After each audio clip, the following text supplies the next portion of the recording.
Maganda ang umaga. Bakit? Because the Bible says we give thanks to the Lord for His mercies. They endure forever. Psalm 136. Ang ating Diyos, ang Kanyang kahabagan, ang Kanyang awa papunta sa atin, hindi nagbabago, hindi nagmamaliw. Lord, we thank you for this time. We're starting this day, Lord, with prayer, with worshiping in song, with hearing your word. Lord, we thank you for your love and for your mercy that endures forever. In Jesus' name we pray. Amen. Let's worship God in song.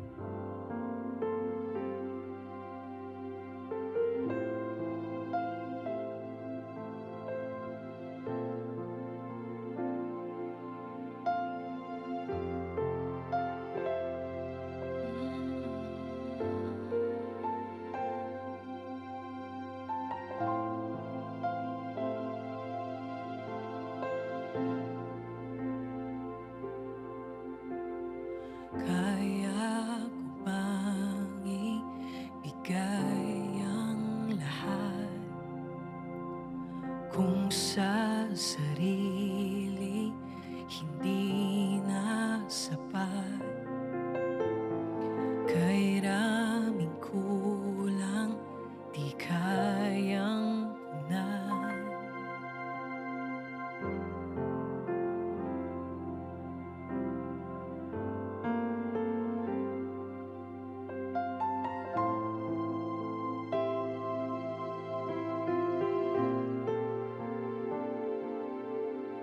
Laging sinusubok ang pusong pagkat, ngunit umaapaw ang iyong pagmamahal. Kay raming kulang ang iyong pinunan. Ngayon pa ba magdududa? Katapatan mo ay subok na. Ramdam ka sa ihip ng hangin, tanaw ka sa bilyong mga tala, liwanag ng buwan at araw ay patunay na ika'y dakila, gaya ng ibon sa kalangitan. Bawat kailang ay tutugunan.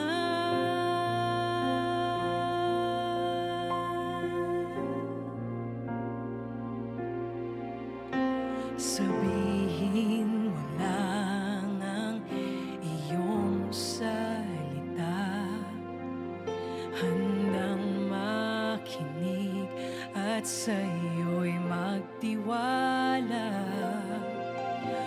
O aking Ama, sa'yo lang aasa. Hinumin mo ang pagdududa. Katapatan mo ay sapat na.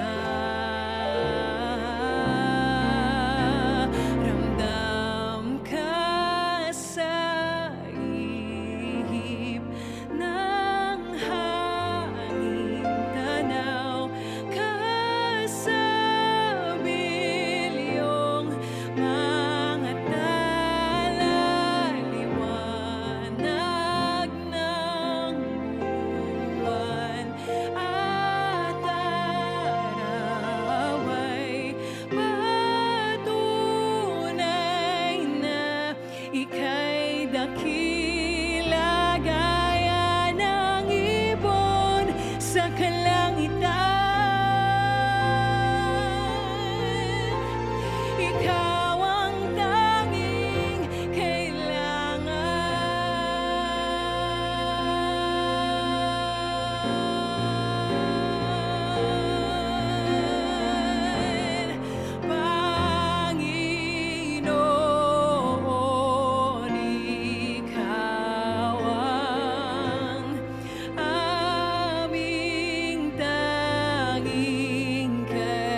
ikaw ang tanging kailangan.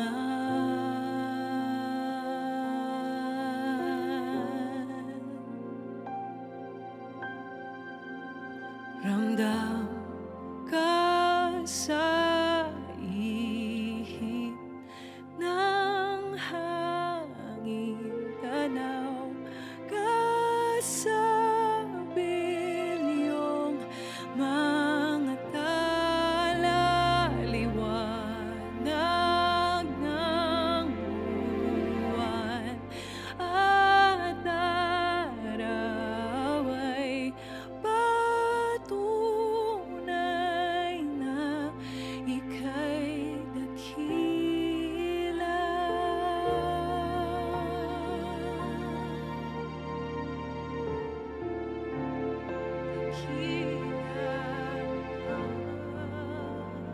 I'll open my Bible to Proverbs 19. And makikita nyo na rin naman yon sa screens ninyo, no? Or if you have your Bible with you, Proverbs 19. But wait, before I read, eto, ang Bible, the one that my Bible now, has two sides. In fact, ngayon, nakikita nyo, at hindi ko nakikita, yung nanditong part. Diba? Maybe kaya nyong basahin, pag pinos or kinlose up nyo, hindi ko ngayon mabasa ng gusto. Bakit? Kasi hindi ko nakikita. Pero, ang nakikita ko, yung kabilang side. No? I see the other side better. You see the other side better. Now, why am I saying this? Today, this morning, I am going to talk about two sides of the same book, or as they say, the two sides of the same coin. What? About what? About giving and generosity, but not just to anybody, but giving generosity to the poor and needy. I'll take it from a higher perspective. Sometimes I do understand we would encounter people begging on the streets and we want to give. But sometimes at the back of our minds, iniisip natin, sandali lang, sindikato ba to? Sandali lang, binibigay ba to sa droga? But we wouldn't answer that now. But I believe we'll talk about what's written in the Bible, and I'll take it from a higher perspective, more than just these things that we're concerned about. Then I believe you can answer that question better. Proverbs 19, and I'll just read one verse, verse 17. Whoever is generous to the poor lends to the Lord, and He will repay him for his deed. There are two sides to this. The concept, the principle, or the Christian act of giving or being generous to the poor and needy. First, we'll take one side of it. It is a call. It is an invitation. What we read was from Proverbs. Proverbs is not a command of God, meaning Proverbs are nuggets of wisdom. And these are the things gathered. Many of them are from Solomon and from other different sources.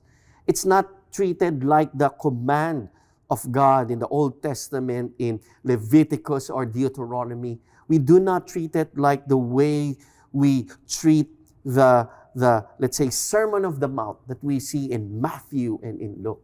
But these are important godly nuggets of wisdom. So it is a call and an invitation to what?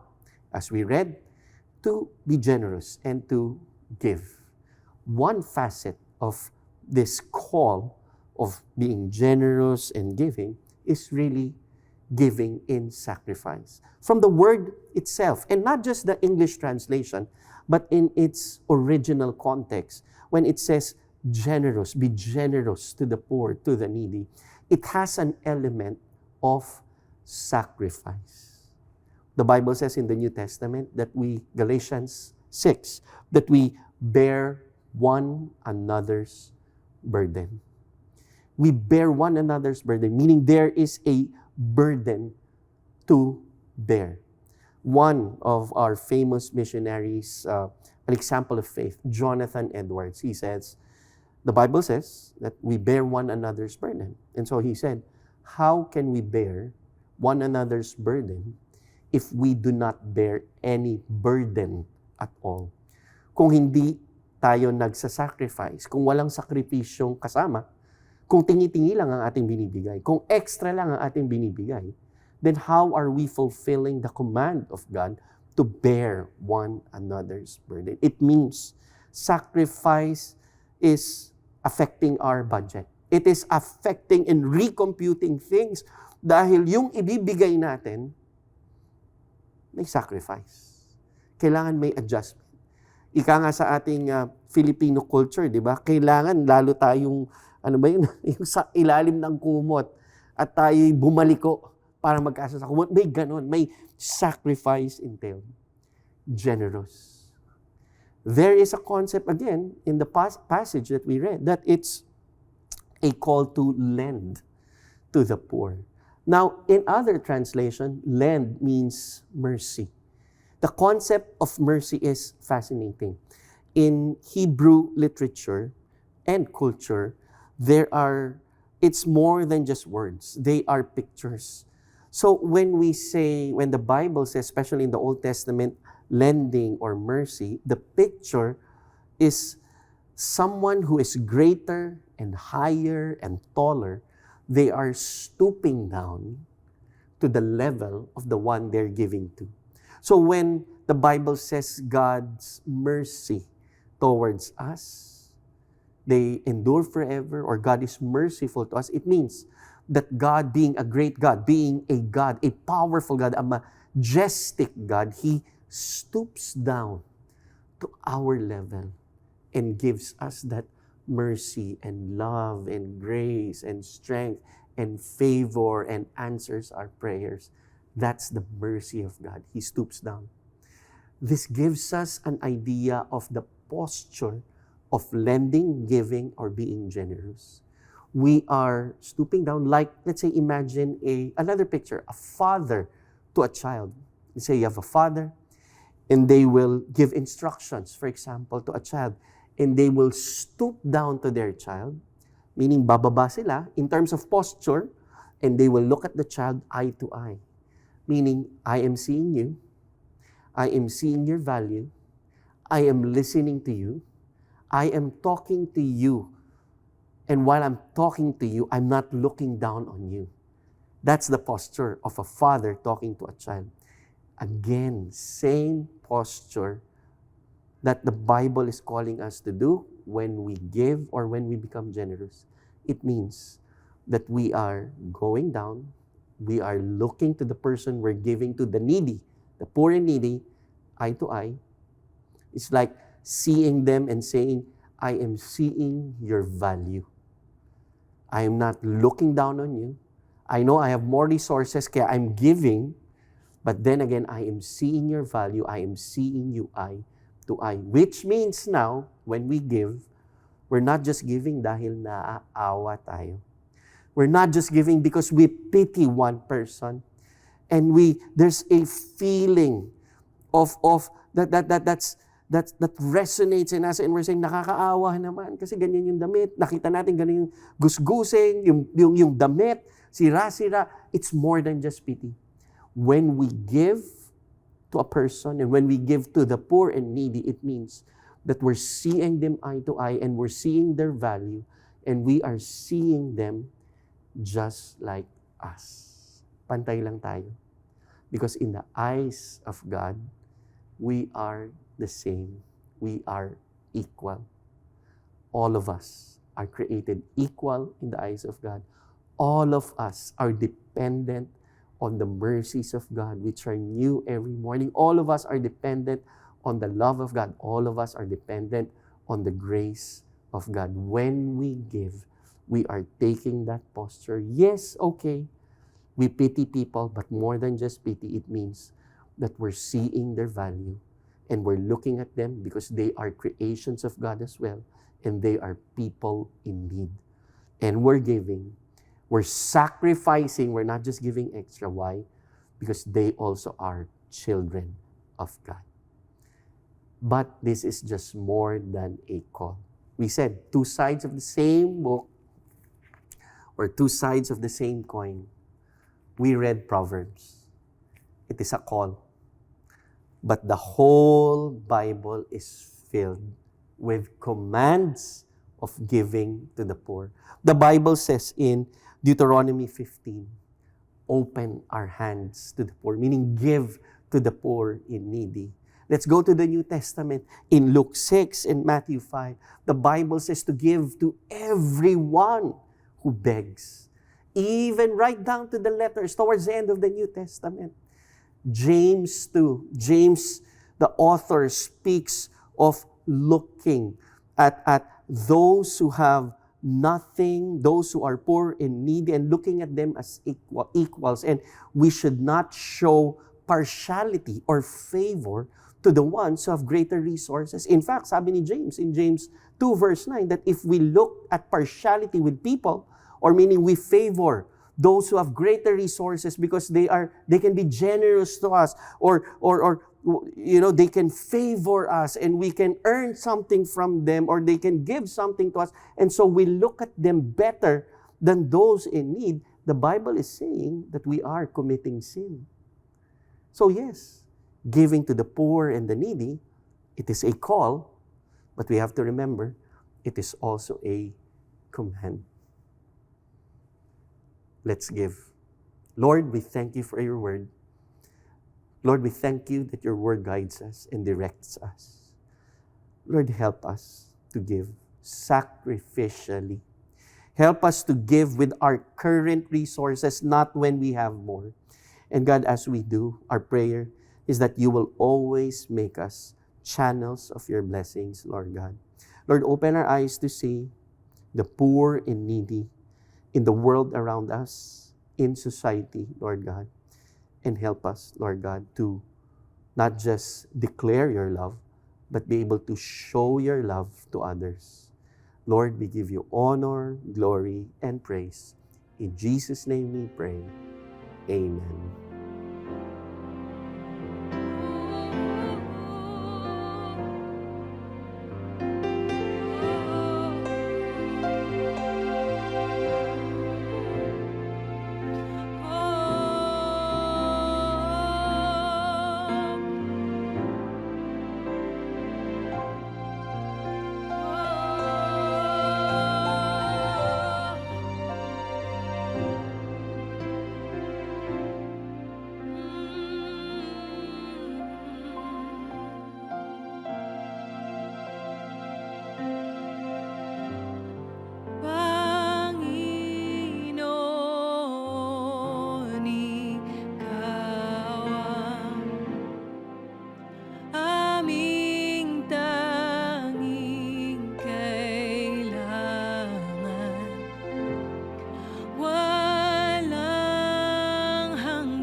sa kalangitan.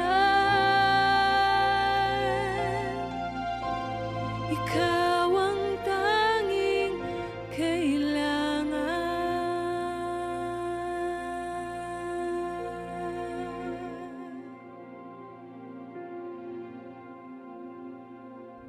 Oh, pag may nabalitaan tayong poor and needy, may nakita tayo, or may alam tayo sa church na may nangangailangan, I think we now know what to do.